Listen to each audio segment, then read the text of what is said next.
So, on the theme of Vedana, feeling tone, the second foundation of mindfulness, continuing our exploration. So, in Buddhist psychology, Vedana is one of the five aggregates, one of the five aspects of experience. And also in Abhidhamma, in higher teachings, it's one of the seven universal mind factors that are present in every moment of experience, always concomitant, always together, shows up together with consciousness. Whenever consciousness at any of the sense doors touches an object, recognition arises, sanya. And Vedana, feeling tone arises in every moment of experience, every moment of experience, with every object. And it's associated with objects of the mind, body, ear, door, etc. And we often don't notice it, of course, when we're not tuned to it.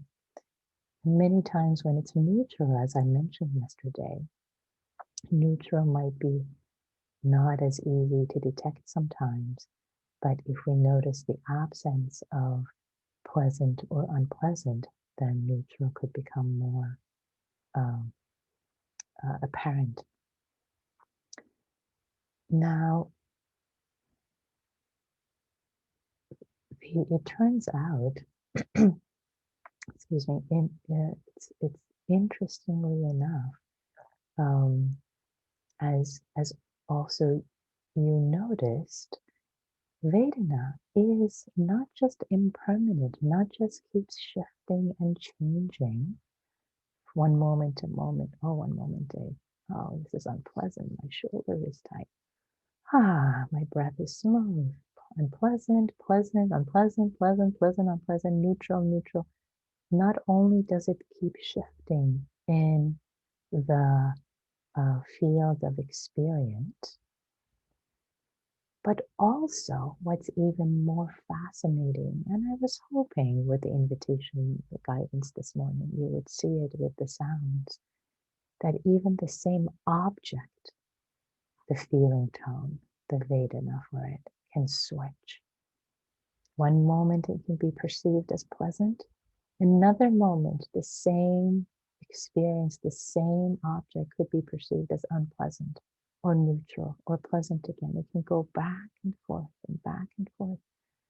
And so much of the Vedana, the feeling tone that our mind perceives, has to do with our perspective, has to do with our assumptions, has to do with our mood, with our emotions. Have you noticed sometimes when, say, you wake up in the morning and maybe you don't feel so well or you're grumpy, everything seems unpleasant in the environment. Everything seems to have an unpleasant Vedana. Or imagine when you're happy, or say you're in a new environment, you're on vacation. Everything seems, the skies are pleasant, even rain. Maybe you love walking in the rain, and when you're traveling, it's just so pleasant, whereas if you were in a bad mood, it's wet, it's unpleasant, I'm cold. So many ways to experiment, to see that Vedana is impermanent. It keeps shifting and changing, and yet, like a marionette, like a doll on strings, when we perceive, rather, let's say, when Vedana arises, the feeling tone arises, then it gets amplified. Maybe it's a tiny little unpleasant feeling at the beginning, and then becomes unpleasant, I don't like it. Make it stop. Make it go away. I hate it. And then clinging, attachment, pushing away. But it all starts from that tiny little Vedana that we don't notice. And we'll explore that aspect of it more tomorrow as we'll look into the wheel of dependent origination, why Vedana is so important. And we'll explore that in the guided meditation tomorrow and that teaching in the Dharmette. So for today, continuing with the theme of noticing the impermanence um, of Vedana, noticing how it shifts even for the same object. For example, another way you can experiment with it is with um, cold water, sometimes cold, especially cold showers, and say, oh, cold, cold. And then if you just say, oh, refreshing, oh, it can change and really feel good. So there's so many ways that Vedana of the same stimulus can shift. So in Abhidhamma, uh, the compendium of Buddhist psychology, um, the only the only sense door that has a positive or negative Vedana inherently attached to it is the body door. Um, all the other all the other sense doors all the other five sense doors are invariably neutral. And they simply an outcome of one's own evaluation. So, so it turns out that, of course, all the sense doors have receptors to light, air vibrations, for sound, for chemical stimuli, taste or smell. But none of them have any distinct set of nerves that signify harm. The bodily sensation is the only one, according to Abhidhamma, the higher teachings, that have dedicated sensors that might actually detect, have an unpleasant Vedana associated with them. So I find this particularly interesting that the ancient contemplatives made this observation. And it turns out that actually, when I gave this teaching some time ago, a neuroscientist heard it on a recording and sent me a note saying, yes, actually, this is another example where Buddhist writings, contemplatives really intuited something that we have later found independently in neuroscience and psychology, that the body sensations, touch is made up of several receptors, mechanoreceptors, which feel pressure, thermoreceptors that feel temperature, uh, pro, pro, proprioceptors for body position, and finally nociceptors, which only respond to high intensity, potentially damaging stimuli. And nociceptors are normally inactive until some intense influence acts on it, which we interpret as painful.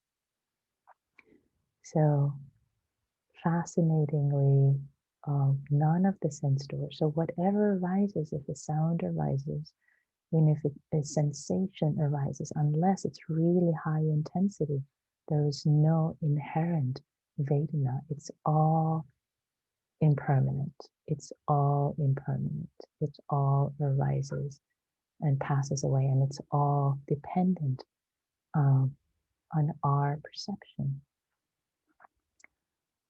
So with that, I wanted to also share with the invitation that I have for today is to notice um, how your mind places comparisons. You compare this to that. Oh, this is pleasant. Oh, this is unpleasant. And I hear various comments right now about, I think, the mic, etc. So notice how the mind labels this. These are all practice opportunities, how our minds find something rather unpleasant and try to um, and then lead into other steps of the dependent origination, the from contact, from an object at a sense door, contact arises, then Vedana arises, and then tanha arises, clinging, wanting or not wanting, and then upadana, becoming, arises. So all of these making, the world is made from, or our worlds are made, our worlds of liking, not liking, getting caught, how we get caught, noticing how we get caught in liking and disliking, making things go away or wanting more of them. It all starts with Vedana, this tiny little like and dislike that then snowballs into our reactivity, into our likes, dislikes, preferences, into wars, all starting from pleasant, unpleasant, and neutral, which is why this is such an important teaching and is said to be the place that we can actually stop the wheel of dependent origination of suffering, going round and round and round and round in suffering. This is where we can notice it between Vedana and Tanha. When you notice pleasant, unpleasant, neutral before it becomes, ooh, like it, want it, ooh, don't want it, make it go away before we get caught. So it's a very important link. So,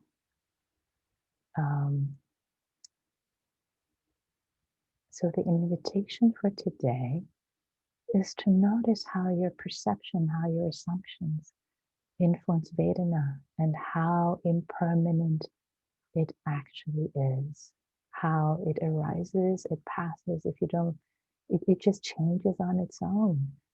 Not just overall experience, but for any particular experience. So, there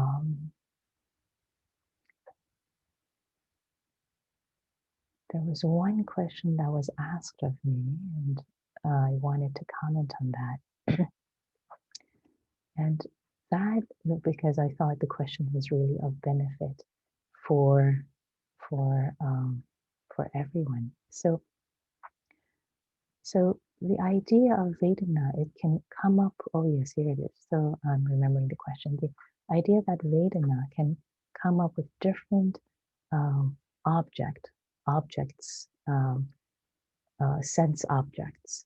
So one sense object, and they can arise in rapid succession. So, for example, there might be a difficult emotion or difficult thought, like, unpleasant, or, and then you might see it, with awareness. So there could be pleasantness associated with the seeing. So they can quickly, rapidly shift and change, and there could still be the unpleasantness of the emotion or difficult thought and the pleasantness that you're being mindful with it. And the mind will go back and forth so fast that you think they're both present at the same time, but actually the mind is going back and forth. And the other thing is that, as we will explore tomorrow and Friday, the teaching on Vedana is not to try to push it away or make all Vedana become neutral. That's not the goal of practice at all. However, to have freedom in the midst of it, they arise and pass, pleasant, unpleasant. Yes, you get to enjoy the pleasant without clinging to it. The unpleasant arises. Yep, it's just unpleasant. just unpleasant. That's all. You don't have to, unless it's dangerous and a physical, you know, stimulus. If it's to say just an unpleasant sound, it's just unpleasant. Okay. So you can have freedom in the midst of it instead of trying to shift and change the Vedana. That's not the teaching, and we'll explore those again more in the coming days. So thank you all for practicing, both for your own sake and the sake of all those whose lives you touch. Be well. Take good care.